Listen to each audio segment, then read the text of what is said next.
আজকের ভিডিওতে আমরা আলোচনা করব কাদিয়ানীদের পরিচয়, কোথায় তাদের জন্ম, কোথায় তাদের প্রধান কার্যালয়, বাংলাদেশে কি কাদিয়ানী আছে? সংক্ষিপ্ত আলোচনা নিয়ে আজকের ভিডিও আমরা শুরু করছি। কাদিয়ানী সম্প্রদায়টি আহমদিয়া মুসলিম জামাত নামে পরিচিত, তবে এটি মির্জা গোলাম আহমদ এর জন্মস্থান পাঞ্জাবের কাদিয়ান গ্রামের নাম অনুসারে অন্যদের দ্বারা কাদিয়ানী নামেও পরিচিত। কাদিয়ানী বা আহমদিয়া সম্প্রদায়ের মূল বিষয়াদি। প্রতিষ্ঠা ও প্রতিষ্ঠাতা। প্রতিষ্ঠাতা মির্জা গোলাম আহমদ, 1835 থেকে 1908 সাল। তিনি ভারতের পাঞ্জাব প্রদেশের কাদিয়ান গ্রামে জন্মগ্রহণ করেন। প্রতিষ্ঠাকাল 1889 সাল। কেন্দ্র, বর্তমানে এই সংগঠনের কেন্দ্র লন্ডনে এবং এটি একজন খলিফা এর মাধ্যমে পরিচালিত হয়। মূল দাবি ও বিশ্বাস।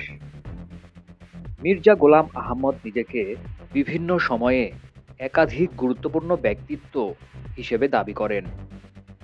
প্রতিশ্রুত মসিহ ও ইমাম মাহাদি। তিনি নিজেকে শেষ জামানার প্রতিশ্রুত মসিহ ও যিশুর মতো এবং ইমাম মাহাদি হিসেবে দাবি করেন। নবিত্ব। তিনি দাবি করেন যে আল্লাহ তার সাথে যোগাযোগ করেছেন। তার অনুসারীরা বিশ্বাস করেন তিনি মুহাম্মদ সাল্লাল্লাহু আলাইহি সাল্লামের অনুগত একজন নবী। নাউজুবিল্লাহ। মূল বিতর্ক। খতমে নবুয়ত মানে শেষ নবী। কাদিয়ানী সম্প্রদায়কে মূলধারার ইসলাম থেকে আলাদা করার প্রধান কারণ হল খতমে নবুয়ত, নবীগণের সমাপ্তি সম্পর্কিত তাদের বিশ্বাস। মূলধারার ইসলামী বিশ্বাসে কি বলা হয়েছে?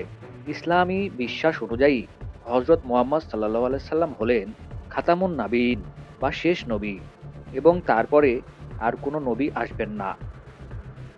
কাদিয়ানীদের বিশ্বাস।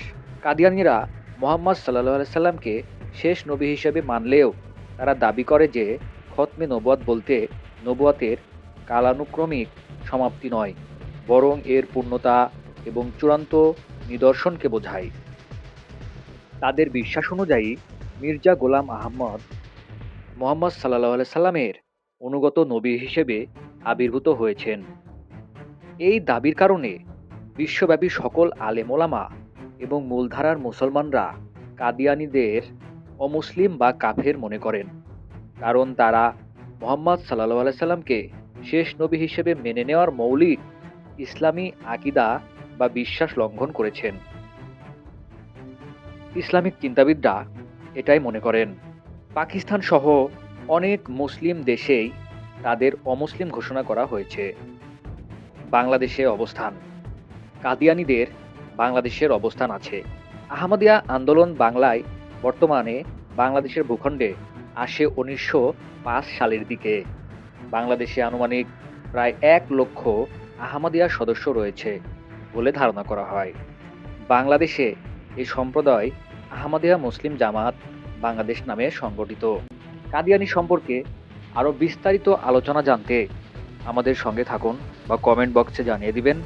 আমরা সঠিক তথ্য দিয়ে আপনাদেরকে সাহায্য করব ইনশাল্লাহ।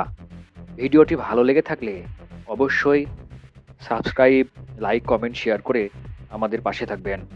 ধন্যবাদ সবাইকে। আল্লাহ হাফেজ।